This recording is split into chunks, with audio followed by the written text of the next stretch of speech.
universe. I am a longtime smut reader who finally decided that after many, many, many years of sort of reading smut to myself, uh, with very few people to talk to about it, because apparently when you read the really unhinged shit, nobody wants to hear about it. So I figured, why not take to the internet? Nothing can go wrong there. I started with a bookstagram that I am very, very proud of just because it's brought me in touch with amazing people, including some of the authors that we're going to be featuring here on this channel. And as long as there's like two people watching, I'll just keep doing this. Even though my thought process on this is very close to the idea that Has Been Hotels Alistair said, which is this face was made for radio. Um, while that's true, I am going to come to you live from the floral wall. For as long as y'all want to hear any of my shenanigans, I am extremely excited about this. So I'm just thrilled to be here and chatting with all of y'all and featuring these incredible indie authors who have put their heart and soul into their work and deserve exactly as much credit as we think they do, and probably more. So, this first book that we're going to feature here, and I'll sort of give you a framework for what I'm thinking, and if it doesn't work, well, we'll figure that out too, and we'll figure it out together, is going to be something of a rotating roundtable of book nonsense. So it's going to be a little bit of an introduction. What's the book about? Give a little bit of analysis. I'll never redo something that I haven't read because what the fuck is the point of that? Sorry, I think that's my first F bomb.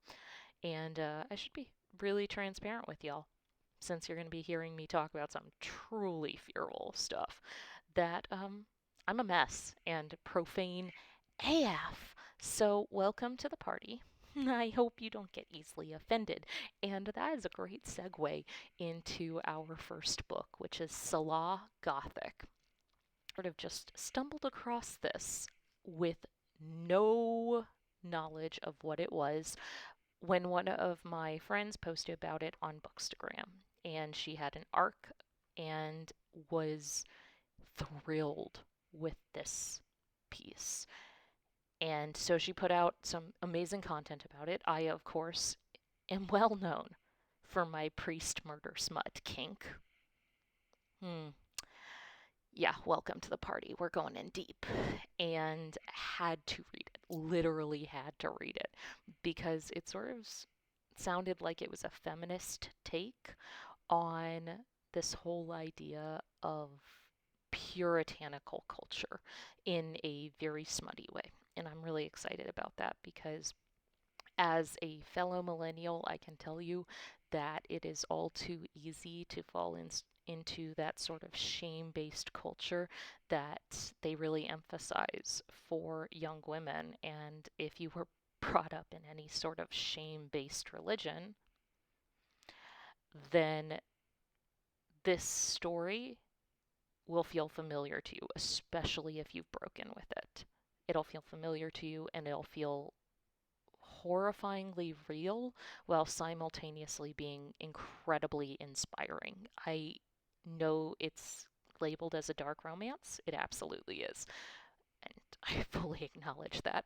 But even still, I felt myself uplifted by it and really felt enriched by it and hearing a story that empowered the women in it. It's really something. Kat did an amazing job, and I'll be honest, I was lucky enough to, sort of meet her in the way that one does on the internet and sort of tell her exactly how much I love this book, and she was lovely and told me that this was just her passion project. It really was the story that fell on her heart that she needed to tell, which to me is just an incredible way to describe a story. So I'm going to sort of read you the abstract Can you tell I'm a researcher? I'm going to go ahead and read y'all the summary of Selah Gothic, just to give you an idea of where we're going with this. And then we're going to dive right into the first, let's call it 2 chapters. We'll see. If y'all want more, I can. From best-selling author of occult sensation The Halloween Boys comes a sinfully fictitious, religious, and dystopian story of naughty exorcism and sinful desires steeped in Gothic mystery and lore. Now I lay me down to sleep. Impure thoughts sent me spiraling toward my fate. I was the holy daughter of Lady of Sorrows Church, the one meant to bring millions to faith in God. I pray the Lord my soul to keep. But my own sins had my dad banishing me to a seaside church of terrors and the worst and most horrible terror of them all, the exorcist. If I should die before I wake. Father Dante Amorth was meant to exorcise me of my sins and send me back to my Father pure and holy once more. I pray the Lord my soul to take. And I'll spoil it for you. Demons were found, even inside me, but none of it was what I expected. Thankfully, it was so much worse. And, of course, as you can imagine, that summary sort of lays out the idea that this is a dark romance. This is a dystopian horror romance with dark topics and themes, and so we are actually going to read through what Kat herself calls the reasons you should not read this story. So I'm going to go ahead and open it up on my Kindle. I did not get my hard copy yet. It is on the list of things to do because I desperately need it in hard copy. It's so good, y'all. And so we are going to start with the acknowledgement, which reads, "For everyone burned by the church, burn it back." And I want to embroider that on a pillow, or actually ask my much more talented friends to embroider it on a pillow, because I am obsessed with that phrase. Like many of you, I too have childhood trauma, specifically religious trauma, and it's really something to feel so seen by 2 sentences, one of which is an impartial sentence. So really something truly phenomenal right there. So we're going to bounce in with what Kat references as where I convince you not to read this. I implore you that if you hold religion sacred, don't read this. If the desecration of religious artifacts and practices isn't your thing, please don't continue. This is a dystopian reality where one church and belief system reign supreme, Lady of Sorrow Church. They have rewritten, rearranged, and altered the vintage works of the Bible to suit a new version of sacred texts focused on purity and women being servants to men. Selah Gothic is the most excruciatingly dark and hauntingly beautiful thing I've written.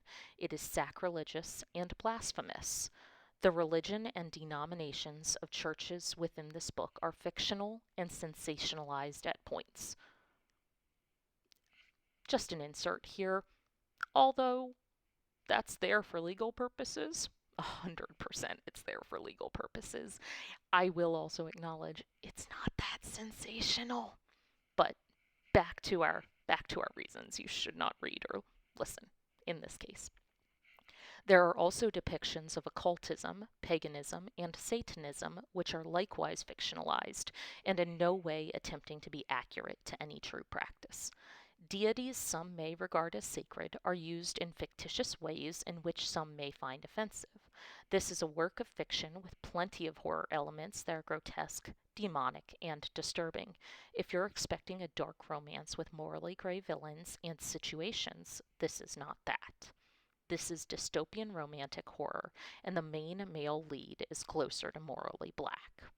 I don't condone or hold to any of the extreme and sensationalized views or acts depicted. Every main character in this book is an adult. Again, this is a dark and dystopian religious romantic horror. The female main character is virginal, highly sheltered, and naive, while the main male character is much older, psychotic, and wicked. Their dynamic is unholy as hell and may make some uncomfortable. If you're looking for an example of healed and healthy relationships, this isn't it. If you're somewhat normal, the content of this book will make you uncomfortable. If you're a bit twisted, however, it'll turn you on. Full fact, confirm, like 100% confirmed. You can close the book now so no one will blame you. We're going to keep moving. Trigger warnings include, but are not limited to, religious trauma, religious abuse, childhood neglect, purity culture, sexual assault on page, attempted sexual assault, suicide, physical punishments, demonic possession, horror, gore, graphic sexual encounters, and many more. But nothing happens to the baby goat. I repeat, baby goat remains unharmed and cute. For an exhaustive and uncensored list, please visit Kat Blackthorne, KatBlackthorne, and I'll put that in the video title as well, or video caption probably, .com. And you can go check that out.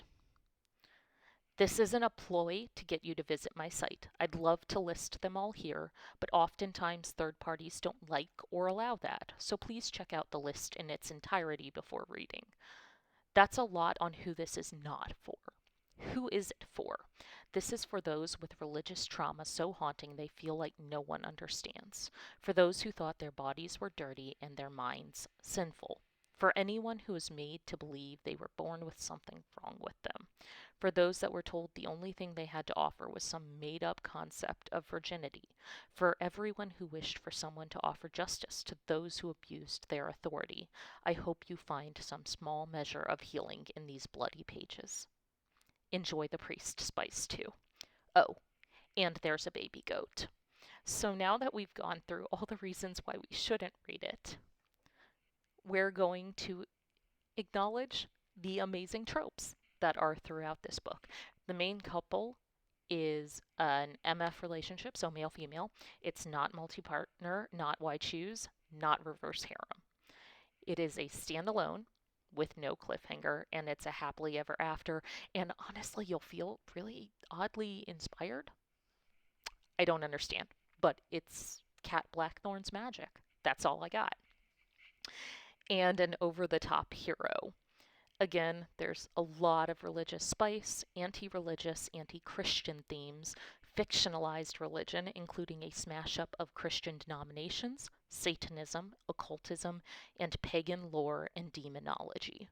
Words like priest, reverend, mass, father, church, biblical verses are all dramatized and interchangeable in this fictional reality and are not meant to be cohesive to any non-fictional system of belief.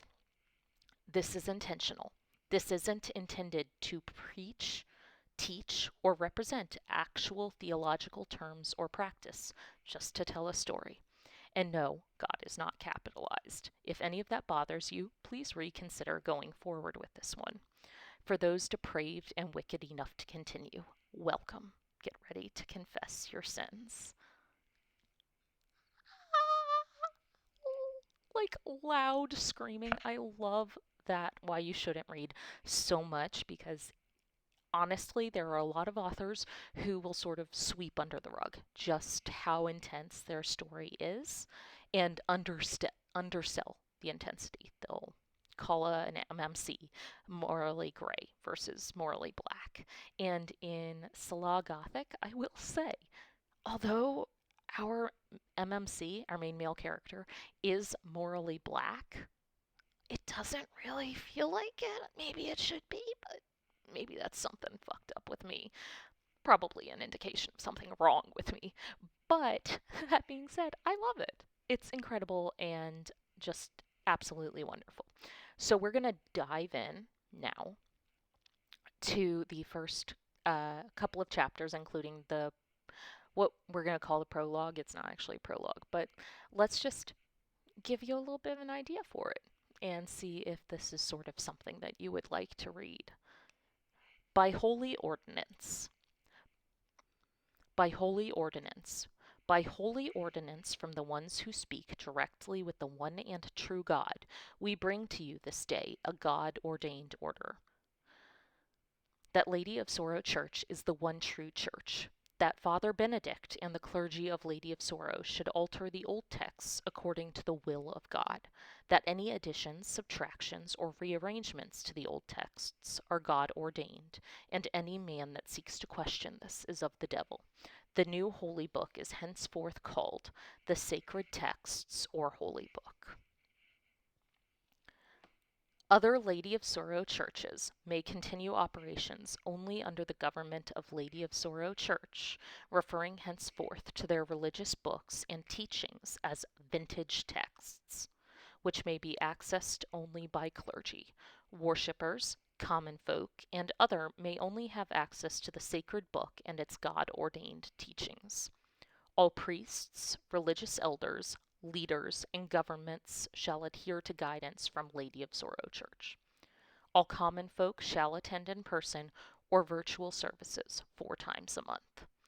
For as all should strive toward purity, Lady of Sorrow Church shall lead the charge in holiness by setting aside a marked and pure group of women who will be called Ladies of Sorrow. That every 100 years one holy daughter shall be born unto a chosen Lady of Sorrow. As is her honor, the holy daughter will lead multitudes to the Lord through her example of purity and her sacrifice to God. The high calling of women is to be nameless. Therefore, all women's names have been removed from the old texts, and thus this update shows in the sacred texts that women be pure, that women be silent, that women strive toward namelessness in honor of God and their future husbands. Chapter 1. Selah. Confession. According to Lady of Sorrow, you have 2 lives, one as a sinner, and then you're spiritually born again into another life. Buried with light in baptism, my dad would say as he dunked people underwater. Resurrected to live a brand new life. Then he would finish, pulling the person back up as the crowd cheered. I lived 2 lives too, but not because I was a believer like my reverend dad. I was the daughter of the reverend priest of the Father Church of Lady of Sorrows. His sermons were broadcast each Sunday to hundreds of thousands of eager and repentant sinners through his televised services. He saved their souls as I nodded off on the cold hard pew. When I'd return to my room, I'd get the belt or sometimes a wooden spoon to the thigh for my disrespect. My education had been one constructed by the walls of the church as a bleeding Jesus looked on from a crucifix. Instead of attending a real school, I was homeschooled to be shielded from the sinful world. While my peers learned algebra and went to prom, I learned to sew from old women and memorized the Lady of Sorrow rendition of Proverbs 31 on being a virtuous and pure wife. That's all I was good for. I was being bred to be a wife and mother. Somehow, I was supposed to be able to bear children when I'd never even kissed a boy. I just turned 20 when the priests pulled me into their offices, assessing me and wondering which old man would soon have me as his bride. But according to my dad, I wasn't ready, and I wasn't pure and holy enough, like a horse that had yet to be broken. So despite the lashings, the lectures, the punishments of cold nights with no blankets, or being forced to go without food and water in favor of fasting and praying for the forgiveness of my sins, I still nodded off, or dropped a swear word. Sometimes I'd hike my skirt above my knees just to watch my dad's face turn red in fury from the pulpit. No, I wasn't ready to be a wife, and I'd make sure I never had to be. I had a rebellious spirit, and the clergy agreed on several occasions. I'd fought hard for that spirit, too, because I'd witnessed what happened to the girls who let theirs go. Their futures married off to balding men, forever pregnant, and the light from their eyes dimmed to nothing, or worse, the ones who became ladies of sorrow and never spoke another word again. Though I was the prized daughter of the church, the poster child to the world of purity of body and mind, I sold simple freedoms where I could. I'd found an old antenna television in the basement of the church. When I was supposed to be praying, I'd instead hook it up and watch reality TV or sometimes a rated R movie. When the clergy left their offices unlocked, I'd sneak in to use the internet, and that was my real joy, my treat. On this particular day in the Lady of Sorrow Cathedral, Bishop Terence had left the door to his office ajar promptly at 2 in the afternoon when he would walk the grounds to pray. In actuality, I'd spotted him several times stuffing bright paper bags into the outdoor garbage cans. Fast food wasn't exactly a sin, but I supposed it wasn't very priestly either. Now was time for my quick fix, too. Bishop Terence always creeped me out anyway. He stared at me too long and with a weird look on his always pink face. Maybe he hoped he'd be my chosen husband. I shuddered at the prospect. Blood rushed to my head and my heart beat wildly as I took a seat in the bishop's worn computer chair. Holy texts lined the edge of the dusty monitor. A verse on prayer over sin mocked me in cursive scrawl as I did the opposite of the verse's instructions. I knew it was sinful. I knew it was wrong, but I couldn't help myself. When I turned 18, I'd gone on a mission trip to the big city of Bear Hollow. The clergy had considered sending me on a tour of sorts to show the other Ladies of Sorrow churches the Holy Daughter in person. I was thrilled at the idea of leaving home, that big musty church, for any amount of time. My female peers donned their head coverings and ankle-length denim skirts as they sang hymns while we entered the pagan city of sin, as my father called it.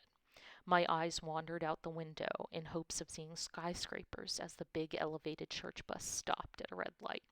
What I saw instead was into the car the couple stopped next to us. My mind flurried, trying to make sense of the scene before me. The woman was laid back in her seat as the man clutched the steering wheel with one hand. His other hand was tucked firmly under her unbuttoned jeans. As his knuckles waved, her body writhed and bucked with each touch. A foreign sensation heated my cheeks, and I knew this must be the fornication of the world my father would preach on. It was the lusts of fallen people I'd learned about in Sunday school and witnessed on reality television. Any one of my peers would have looked away. They were better than me, purer and more righteous. My father would have chosen any of them to be his daughter over me. They'd have done a better job at it, too. But I had a seed of sin inside me that I couldn't deny, and that seed sprouted roots that day as we sat in traffic. In the back of the bus, all alone with amazing grace resounding around me, I watched the woman and studied her movements. My thighs ached, and our sacred book in my lap felt heavy. I imagined it was a man's hand and pretended I was her. Maybe in some world I wasn't the famous Reverend Father Benedict's holy daughter on a church bus, but rather just an ordinary girl in jeans laid back in her boyfriend's Honda. My hips rocked forward, and I pressed the edge of my sacred book against the apex of my thighs. A flurry of warmth tingled through me when I hit it just right. My breathing picked up as the man's wrist disappeared deeper under the woman's pants. What was he doing? I wondered. It didn't matter. Whatever they were doing was wrong, and what I was doing was wrong too, but suddenly wrong felt really good. The feeling was so nice as it built and built, my middle curving against the holy book as I pushed the edge closer to that magic spot. I thought I'd never stop until the feeling snapped like a ruler on my desk. A small noise left my lips, and my vision went dizzy as I rested my forehead against the leather seat in front of me. Catching my breath, I stayed in that position, pretending to pray and knowing I'd just unlocked something dangerous and delicious inside myself. Sort of like Bishop Terence's burgers and fries, only I was unlocking treats within my own body instead of through a drive-in.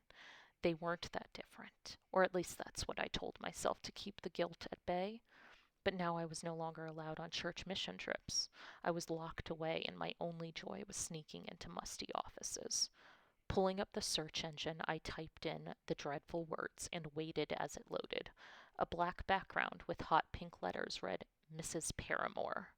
Giddiness fluttered through me as I saw she'd made 3 new posts, and I hit print, hearing the old printer roar to life. Usually I'd immediately clear the search history, a trick a troubled high schooler from our youth group had taught me a few years back when we snuck onto the computer to play online secular games. They were boring, but stumbling upon Mrs. Paramore's blog was anything but. I don't know what came over me. Maybe it was because I knew my father was across town ministering the good words of Lady of Sorrow to the local townspeople, and the bishops were all on lunch or deep in fasting prayer, but my typical urgency faded as I scrolled the text on the screen. Oh, to be Mrs. Paramore instead of Selah. The salacious entry that was spitting from the church printers was continuing the detail of last week's encounter with the 20-something bartender. He had glasses and shaggy hair, and Mrs. Paramore rode his face until he almost stopped breathing. It sounded pleasurable but cruel, and something inside me was dying to try it. And dying because I knew I never would. My husband would be chosen for me by the priests and bishops, and would be a dusty old righteous man. If my plans worked, I'd avoid marriage for a few more years until I figured out an escape. Maybe I'd move to a big city and visit alcohol-filled bars, too. Maybe I'd meet a shaggy-haired man who'd let me do things to his face. I blushed at the thought, but the blushing and the thoughts only dropped lower into my belly. This young man, let's call him Tyler, was great fun and so enthusiastic in his licking, Miss Paramore detailed. Typically, I'm not in a teaching mood. I like my men to be men and toss me around a bit, but for sweet Tyler, I made an exception and taught him a lesson or two. Analog numbers on the computer screen flashed, and I knew I had 25 minutes left before I had to leave. It would be the riskiest place I touched myself. Hiking up my heavy white skirt, I slipped two cold fingers between my warm thighs. Mrs. Paramore talked a lot about foreplay and how men were bad at it. I'd started doing my own sort of foreplay before I touched myself, and it definitely heightened the experience. But I was in a hurry, so I couldn't waste time on my thighs. I grazed the pad of my fingers along the top of my cotton panties, disappointed not to find any wetness to play with. Sweet Tyler looked up at me with wonder as I straddled him, positioning right over his pronounced nose. I thought I'd like to write in next if this didn't kill him as it was. Kidding. I wouldn't kill him, but a little breath play never hurt anyone, and I needed to ride a man hard that night. God knows I'd gagged breathless on enough cocks to last a lifetime. It's their turn to suffocate on our cunts, ladies. My breathing picked up as I pressed over the fabric, moving up and down to create the friction I knew I needed. Closing my eyes, I pretended I was Mrs. Paramore, and my palm was Tyler's chin and lips. Slipping in a finger that could be his tongue, a small moan escaped my throat. He had to be no older than 25, but he grabbed my hips with all the authority of a man in his 50s. His rough face took the beating my pelvis gave it, and he never once pushed me away.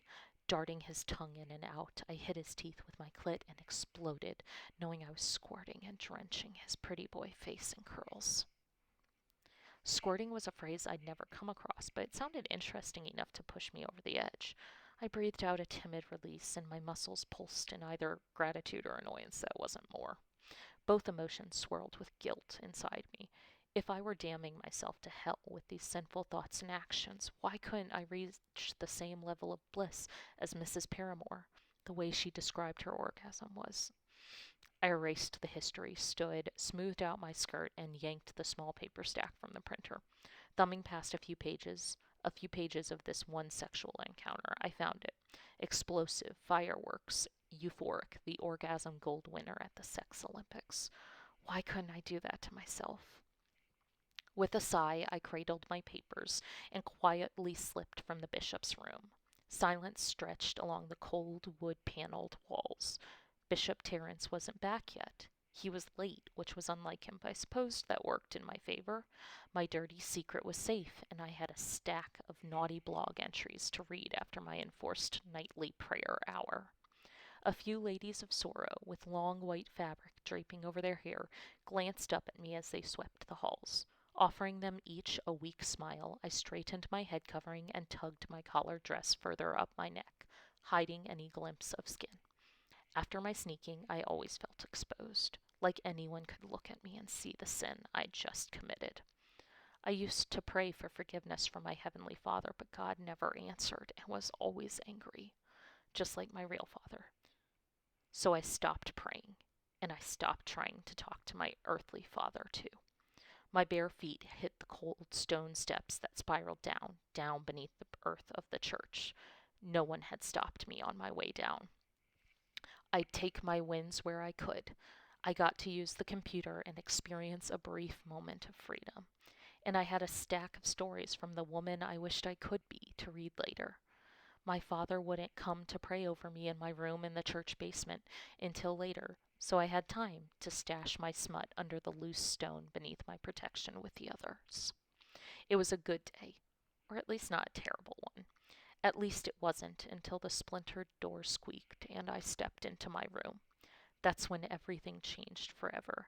It's when my sin set me on a path I'd never find my way back from, a path towards someone the evils in the sacred texts were named for, and I'd never escape him.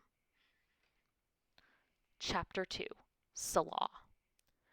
Dear Father Silas Amorth, I trust that our God and Father of Lady of Sorrow is blessing you and your parish. My letter today is due to great need, or I would not be pulling you from your prayers. My daughter, the Holy Virgin Daughter of the Lady of Sorrow Cathedral, is under attack by Lucifer himself. As the Word of God and Lady of Sorrow remind us, blessed are those who are persecuted for righteousness' sake, for theirs is the kingdom of heaven. A war of this sort could only be waged against me for the good I'm doing to further the kingdom of God. Our parish telebroadcast now reaches 8 million people with the good word of Christ, and through political aid in requiring people to tune in, those numbers will grow. It is our fervent prayer that our Holy Virgin Daughter is an example of purity and virginity when we present her to a bishop as his reward and holy virtuous wife. Alas, Satan has her in his fiery grip, and she has sullied herself with profanity and worldly sin. This could only be the work of demons. I am aware of who you have on staff. I do know that he is very reclusive, and his methods date back to the original Holy Church. It is said your parish only accepts the worst of the worst, the dirtiest, foulest of sinners. Pray, demons have inhabited my daughter. They have touched her since her conception and birth, and I fear many will stray from the word of God, if this is to be revealed and her purity compromised. I am writing to ask you that you take her in, and allow Father and Exorcist Dante Amorth perform his rituals upon her. Tales of his exorcisms are legendary and reserved for the vilest of society. She is in divine need of his spiritual intervention and needs the Spirit of God deep inside her to cleanse her of her sins. I have done all I can. You, Exorcist Father Dante, and your parish, the Church of the Isle of Grimm, is my only hope and our only hope of proclaiming God and Lady of Sorrow's healing and purification of the world when we present her as a virgin, pure and ready for her husband. Please tell me you will take her on, and I will send her straight away. Forgive me for the email. I am aware you prefer letter communications. I pray this reaches your island and that you and your clergy are well. Godspeed. Reverend Priest Benedict of Father Church, Lady of Sorrow. My dad didn't yell because he knew a low tone was worse. When I entered the musty room, he stood in the corner in a full white priest robe and collar with crossed arms. I swallowed as he held out his hand and motioned toward the stack of papers I clutched. My heart froze in my throat. He knew. There was no point running or arguing. I could never run far anyway, needing to hold on to the walls as I did. I shuffled forward and placed the printer paper in his waiting palm. Avoiding his downcast gaze, I made to step into the bars of my protection when my father took me by the back of my veil-covered hair, careful not to touch my skin. He never touched me so as never to spoil my purity. Spare the rod and spoil the child, he said evenly, pulling me to stand. Words I'd heard so often over the years that my backside instinctively felt sore at the sound. He had me hold the thin bars that squared over my thin bedding, and I knew to pull up my dress over my hips. It was the position of punishment, one I knew not to fight, and as I squinted my eyes, he rolled up the papers and struck me. Quoting verse after verse on purity, he disciplined me with each hit. The paper didn't hurt too bad at first, at least not as badly as the paddle with the hole drilled in the middle, or the belt, or the literal rod reserved for the really, really bad stuff. But after 10 minutes of beating, I still had tears streaking down my cheeks. When the skin of my backside was on fire, finally, he stopped, mercifully allowing me to crawl into my protection, where he clicked the latch closed, before exiting the drafty and dark room. For moments I stared up at the bars, catching my breath and sinking into my shame. Hope sprung like a weed inside me. Could that be all of the discipline God told my father to bestow? Was I finally too sullied, too unvirtuous for my life to be married away? Instead, maybe he'd put me to work like the other ladies of sorrow. I'd be cleaning the bathrooms and dusting the crucifixes, a silent woman of servitude. That would be fine as I continued to plot my escape. Somehow, sometimes, the opportunity to flee would present itself, and I would run. I would run so far and never look back, and I'd finally escape him and his hollow cathedral of rules, pain, and silence. As I tucked myself under a thin sheet, my belly too tied up in knots to be hungry, I sorted through the possibilities. It was Saturday, the day before Mass, a grand and televised event, which was ironic because my dad hated television. He would surely punish me after. Unless, maybe, just maybe, the exposure of my sexual sin was enough to disgust him forever. Thinking of my dad reading through Mrs. Paramore's entries made me cringe. But maybe she'd saved me somehow, and maybe she'd carved a path of freedom for me with her escapades. I drifted to sleep, allowing myself to hope. A really, really stupid thing, as I would soon learn. Reverend Father Benedict. Send her. Grim. So that's our first 3 chapters, prologue plus first 2 chapters, of Kat Blackthorne's Selah Gothic. It just gets better from there. Those first few chapters had me absolutely hooked. I started actually reading it at about 10 at night, and then I spent the next 3 hours reading it, which isn't great when you have to work the next day. But alas and alack, that's what I did because I'm brilliant like that. So it is a mystical story, and there's a bunch of unpacking of religious drama and trauma.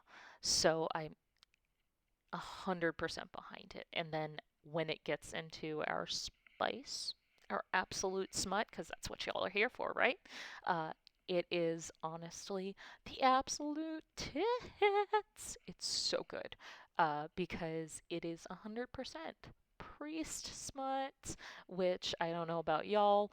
I love me my murder priest smut. It's 100% my real kink. It's a niche. It's fine. But this story really does explore what happens when you've been raised in a church and taught this sort of socio-cultural, especially religious socio-cultural impact of purity. What does that mean for you? And how does that break down as far as who you become as a person and how you want to escape if you do want to escape? If not, that's great for you. I'm not going to yuck anybody's yum, nor am I going to say that religion doesn't have its place for anybody.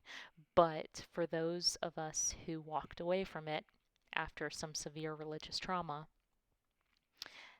it is extremely validating to be able to read a story that puts us as the vehicle by which we escape. That we have people who help us along the way, but ultimately take control and take ownership as empowered women who are not restricted by the expectations of us to be pure creatures. So, thank you if you've managed to stay with me all the way to the end. I totally get it if you haven't.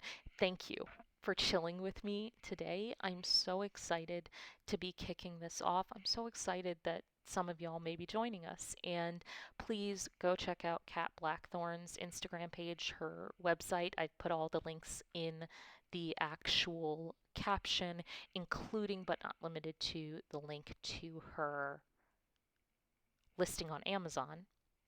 Please go read it. It's on Kindle Unlimited, so if you have Kindle Unlimited, you can read it for free.